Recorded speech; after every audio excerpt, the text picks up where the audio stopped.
In today's video, I'm going to teach you how to reset your domain's DNS records to default in Hostinger.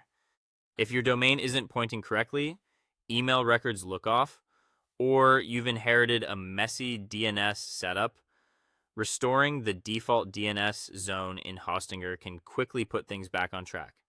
I'll walk you through the process, explain what each step means, and share a few tips to help you avoid common hiccups. Start by signing into your Hostinger account and heading to the domains section. This is where all your registered domains live. Find the domain you want to fix and click Manage. That opens the control panel dedicated to that specific domain, so any changes you make will apply only to it. From the left-hand menu, open DNS or name servers. You're now viewing the DNS zone, which is essentially the rulebook telling the internet where to send traffic for your domain, website traffic, email, and more. Scroll all the way to the bottom of this page. You'll see an option to reset DNS records. This button restores the DNS zone to Hostinger's default template. Click Reset DNS Records. A confirmation prompt will appear to make sure you really want to proceed. Confirm the reset. This is important. Resetting will remove any custom records you previously added, like third-party email or verification records.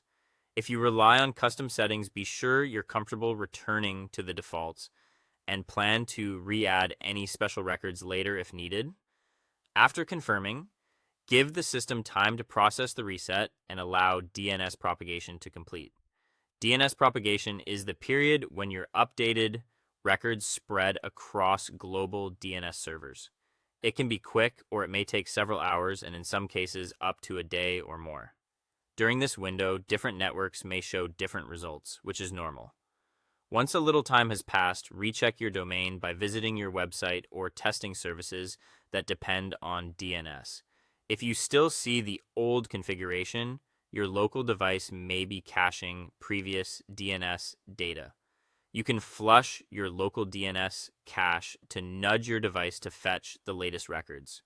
On many computers, this can be done through a quick system command, and on mobile devices, toggling airplane mode or restarting can help. You can also try a private browsing window or a different network to rule out cached results. That's it. You've restored your domain's DNS records to Hostinger's defaults, and with a little patience for propagation, everything should resolve cleanly.